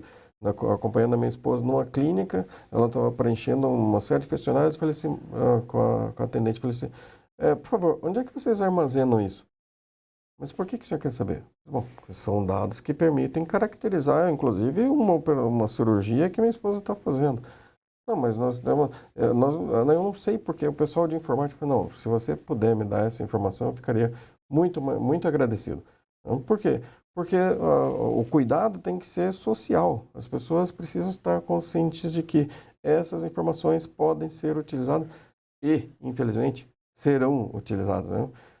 Parece aquela frase de filme, né? Tudo o que você disser poderá e será utilizado contra você no tribunal. Então, vejam, mas por que que tem essa reação? E até a Natália comentou isso ali, da gente ter essa dificuldade de encarar a segurança como uma questão vital. Nós precisamos impregnar isso, e não é paranoia, sempre insisto nisso. É fazer de maneira natural e entender que o que eu faço pode ter reflexos na minha vida, da minha família, do meu entorno, dos meus alunos, do meu trabalho, e de forma extremamente maléfica. Ela falou a questão do influencer, né, de uma pessoa pública. Mas isso pode acontecer com uma pessoa e infelizmente, às vezes, torná-la pública justamente pelo fato de não ter tido determinados cuidados, determinada atenção. Então, a biometria é importante, já é uma coisa superada, né? Eu não quero ser catastrofista aqui, mas a gente estava falando bastante sobre senhas, né? Nós temos a Natália pode também depois reforçar, nós temos algo acontecendo, que é a computação quântica, que tudo que nós utilizamos hoje em termos de segurança simplesmente acaba. Vai ter que ser repensado. A gente já tem trabalhos, pesquisa, porque nós estamos passando por um salto, eu diria uma revolução tecnológica, que nos exige pesquisar, projetar e trabalhar com segurança em outros níveis. Mas a solução também é tecnológica, né? Então a biometria é superada, mas senhas também já são, né? Da mesma forma que andar armado é uma coisa superada, da mesma forma que a gente ter um castelo com torres e uma ponte levadiça foram superados. Historicamente, a gente vai passando por fenômenos e as coisas vão deixando de ser eficazes. E a gente vai trabalhando para que essa transição seja suave, né, ou seja possível. Então, o aspecto cultural, o aspecto social, a conscientização, a educação, né? O fato de conhecer os problemas, discutir. Então, eu hoje sou defensor muito disso. Nós temos um problema, nós estamos aqui conversando porque nós temos um problema com relação ao uso da tecnologia, a identidade digital e como o professor pontuou muito bem lá no início, né? Os crimes digitais hoje superam em muitos setores os crimes, digamos, do mundo real, né? Apesar do mundo digital ser real também, né? Uhum. Como o senhor menciona a questão da segurança, isso me traz uma série de reflexões, mas considerando que o nosso tempo está acabando, e vamos nos encaminhar para o último tópico da nossa conversa, que fala justamente sobre uma questão de cidadania digital, de segurança digital, trabalho em equipe, segurança digital no contexto familiar, né? A gente remonta os primeiros argumentos trazidos numa empresa. Se um funcionário é desleixado com a sua senha, e se essa senha dá acesso à rede, é toda a rede corporativa que fica fragilizada. A gente teve o exemplo, o fato recente envolvendo o golpe do Pix, né, que partiu de uma empresa de segurança, de um funcionário que cedeu a sua senha para Caso do Banco Central. Caso do Banco Central, né, falha tecnológica. Golpistas. Então a gente tem que pensar a segurança, mas num contexto mais abrangente. Mas o nosso primeiro núcleo é o núcleo familiar. Exato. E é a partir da família que a gente implementa essas boas práticas de segurança, que eu acho que é algo indispensável. Esse aspecto social que envolve a tecnologia da informação, principalmente no contexto do direito do consumidor, nós chamamos de hipervulneráveis. São as crianças, são os idosos, os deficientes, as pessoas que precisam de acessibilidade de tecnologia para manusear as novas ferramentas, né? O idoso que é um migrado ou um analfabeto digital. Eu estive, professor Luiz, recentemente numa agência da Caixa Econômica Federal com a minha sogra. E peguei uma senha de idoso, não sei por quê, porque lá só tinha idoso. Então, quando todo mundo tem preferência, ninguém tem preferência, porque todo mundo está na fila preferencial. Mas enfim, o fato é que lá na Caixa, naquele dia, naquela agência, só tinha pessoas idosas. Idosas assim, 60, 70 mais para cima. Então são pessoas que precisam de um cuidado especial. E seria importante aqui deixarmos alguns recados, algumas orientações, algumas recomendações para os nossos ouvintes, para os nossos estudantes, nossos pesquisadores em relação a essas boas práticas de segurança digital no contexto familiar. Inicio pela Natália, depois depois eu faria algumas recomendações aqui e lhe transmito a palavra para o fechamento do nosso curso. Natália, fique à vontade. Perfeito. Pessoal, no que se trata de cidadania digital, é importante que a gente mantenha a prática de ouvir, ajudar e ensinar. A gente tem que ajudar as pessoas mais velhas, a nossa família, a como utilizar esses aparelhos, essas tecnologias com segurança. Quando eles pedirem a nossa ajuda, a gente deve atender, a gente deve ensinar para as crianças os limites, porque cidadania digital é uma coisa que cada vez mais vai se tornar importante. A identidade digital é uma realidade, nós estamos vivendo no digital e as coisas não vão mudar, elas só vão se acelerar a partir de agora. Então, para crianças e para adolescentes, é importante sempre ensinar eles a limitar o que vai ser exposto na internet, verificar esses perfis, quem é que tem acesso ao contato deles, proteger dados importantes como os horários dessa criança, a rotina, onde ela estuda, onde ela faz balé, onde ela faz, sei lá, karatê, insira aqui qualquer atividade de lazer. É importante que só outras crianças e familiares tenham a visibilidade aberta para esse perfil. As crianças não podem ter segredos com os pais quando se refere a essas senhas e ao que elas fazem nas atividades em redes sociais, então é importante também sempre ativar as ferramentas de controle parental, tá? No Meta, a gente tem isso no TikTok, a gente tem isso no YouTube, que é o modo família, tá? Ensinar também as crianças que a senha é importante, que a senha é secreta e que ela não pode compartilhar isso com outras pessoas. Também ensinar que não pode ficar conversando com um adulto na internet, que é o novo não fale com estranhos, né? Ensinar também a criança que se ela quiser um joguinho novo no celular, que ela leve até um responsável, e esse responsável vai baixar o joguinho para que a pessoa não, para que a criança não acesse algum link que não foi verificado e aí dê acesso à rede e consequências podem acontecer. A mesma coisa vale para pessoas idosas, ensinar eles como baixar um aplicativo de maneira segura ou se oferecer para fazer isso para eles, tomar cuidado com os contatos que eles recebem por telefone, via WhatsApp, com as coisas que eles compartilham nas redes sociais. Às vezes a pessoa clica num link e esse link vai fazer um phishing, isso pode ser muito perigoso. Também configurar o celular dessa pessoa para que fique mais fácil para ela usar, então deixar ali os aplicativos bonitinhos, organizados, para ela ter acesso e ela não ficar procurando na internet, às vezes até cair num site falso que pode roubar dados. Isso existe muito, site falso de loja, por exemplo, que rouba dados. Configurar também a autenticação de 2 fatores, fazer uma folhinha com as senhas, ensinar ele onde esconder. Também são outras possibilidades. Ensinem sempre as pessoas sobre senha, sobre a autenticação de 2 fatores, sobre não clicar em link de desconhecido, sobre aquelas permissões dos aplicativos. Tu baixou um aplicativo novo, pediu acesso aos teus arquivos, pediu acesso à tua localização, à tua câmera, para quê? Teu microfone para quê? Então, prestem muita atenção. Sempre verifiquem também o link dos sites que vocês estão acessando. Vê se o site do Gov tem o .gov.br direitinho. Esse uso consciente dessas plataformas e a gente passando essas informações uns para os outros, tipo, exatamente o que a gente está fazendo aqui, só que dentro do nosso círculo familiar e social, isso aqui vai manter todos nós seguros. Isso vai fazer uma diferença a curto, médio e longo prazo. No geral, é isso que eu tenho para trazer sobre este tópico.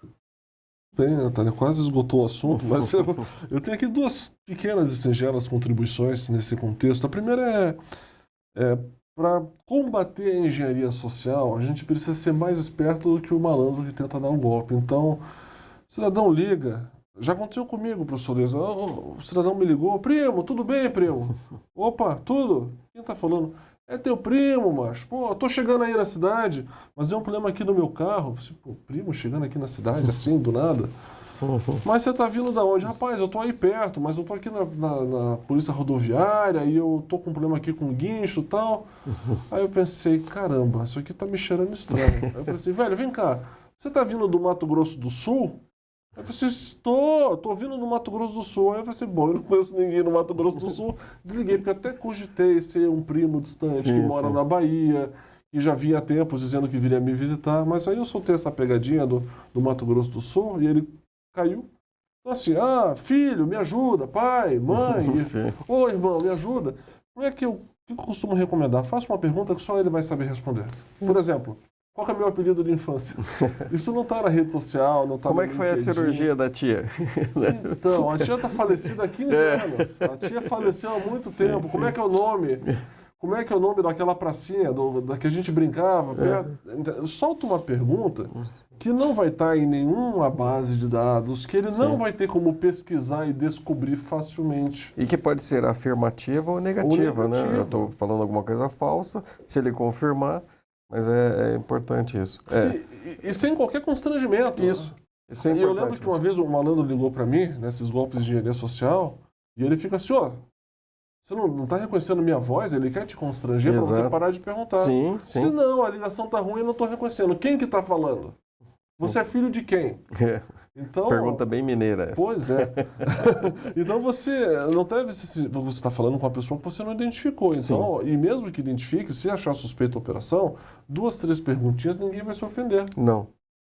E veja, professor, pegando o gancho no que você está falando, eu vou relatar um fato, né? Quando eu vim para Curitiba, uma vez eu quis fazer um trote, eu morava numa pensão e a dona da pensão era muito minha amiga, e eu liguei para ela com uma voz disfarçada assim, né? Falei assim, não sei o que. Ela falou assim, quer falar com quem? Aí eu falei assim, nossa, dona Ivone, que grosseria. Ela falou assim, não é grosseria, é precaução. Né? Então, veja, exato, assim, a minha segurança é mais importante do que eu possivelmente ofender os seus brios. Você, poxa, nossa, poxa, Gonzaga, mas você não acredita que você não achou, não me identificou e tal. Não, a minha segurança é mais importante. Então, essa questão do constrangimento, isso é técnica social. Né? Fazer as coisas, a gente falou da agilidade, da coisa tentatória, né? Puxa, uma oferta, algo tem que ser feito rápido e tal. Também tem as ameaças, mas enfim, tudo isso trabalha com o quê? Com o fator humano, com as nossas sensações, com os nossos medos. Né? Então, pô, Gonzaga, quem está falando? Pô, Gonzaga, não me conhece mais, é teu primo? Oh, legal, então, e a tia, como é que vai? Já passou? Já muda de assunto, né? Como tirar o foco. O caso que o professor falou assim, poxa, eu tô preso aqui na Polícia Rodoviária. Pô, você trocou aquela tua Brasília? Né? Enfim, é óbvio que... por isso que o que a Natália falou é importante. Quanto mais a gente conversa, quanto mais a gente mostra, educa, informa, mais a gente vai estar preparado. Por quê? Porque o criminoso, no geral, ou as pessoas mal intencionadas, eu até esqueci a expressão que a Natália estava usando ali, os malévolos, né? Eles contam com o nosso despreparo, com a nossa desinformação e com o fator surpresa. Isso sempre. Criar essa falsa sensação de urgência. Assim, e principalmente isso que o professor falou, a partir do momento que eu me retraio, né, poxa, eu estou inibido. Mas será que uma pessoa, se for um conhecido mesmo, ou se for... deselegante. Exato. Então, como eu falei, a situação que aconteceu comigo, né, a Caixa ficou constrangida porque a pessoa fez um comentário, mas, nossa, tá achando que ele é um ladrão? Eu dei os parabéns. Não, o procedimento correto é isso mesmo. Eu prefiro a minha segurança do que o meu aparente bem-estar naquele momento e uma dor de cabeça eterna. Né? Então, tem um aspecto social. Eu falo isso, né? A gente tem vários atores nesse cenário. Né? Nós temos o governo, nós temos as instituições, nós temos a tecnologia, as empresas de tecnologia, temos a pessoa em si. Né? elas têm que trabalhar de forma colaborativa. Mas a Natália apontou muito bem. Começa comigo e com o meu entorno, com a minha família. E aí eu estou falando de educação, de cuidado, principalmente, Natália, atenção, é isso que você falou. Os idosos, as crianças, as pessoas que estão ali no entorno precisam da nossa atenção. Não é problema nenhum o pai querer saber o que o filho está fazendo, o que está acessando, se está instalando, etc. Isso é importantíssimo. Eu encerro aqui mencionando o fato de que todos nós conhecemos alguém que caiu no golpe do dinheiro emprestado no WhatsApp. Mas todo mundo que caiu no golpe não teve essa, não vou dizer preocupação, mas essa cautela de falar assim, escuta, me ligue. Ou, você está onde? Eu estou indo até aí. Ou, vem aqui em casa e a gente conversa. Não, Sim. todo mundo... Não, mas é urgente, estou mandando boleto, paga, transfere, faz o Pix, a mãe... Não, mas peraí, vamos conversar. Sim. Vamos conversar. Não, as pessoas querem... caem nessa sensação de urgência. Se está vindo via internet, se está meio suspeito, se é uma pessoa que nunca te pediu dinheiro emprestado, que a maneira como está pedindo é atípica, vamos investigar um pouquinho mais para evitar dor de cabeça, aborrecimento.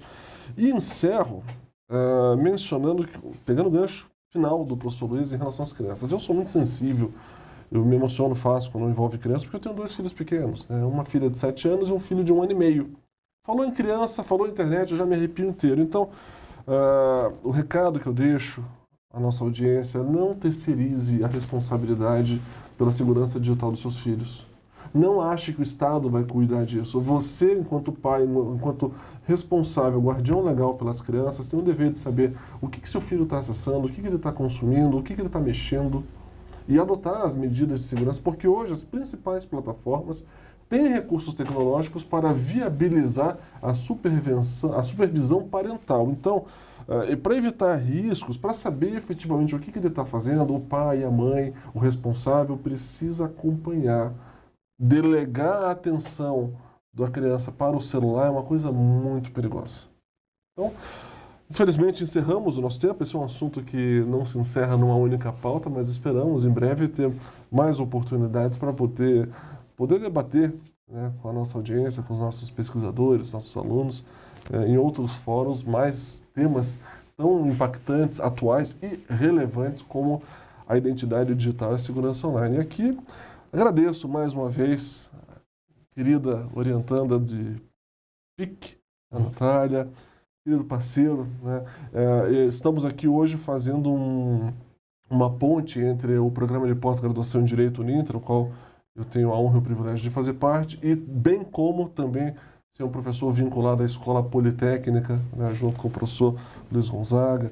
É um prazer construir pontes que unem direito e tecnologia, afinal de contas, é algo que faz parte da nossa realidade.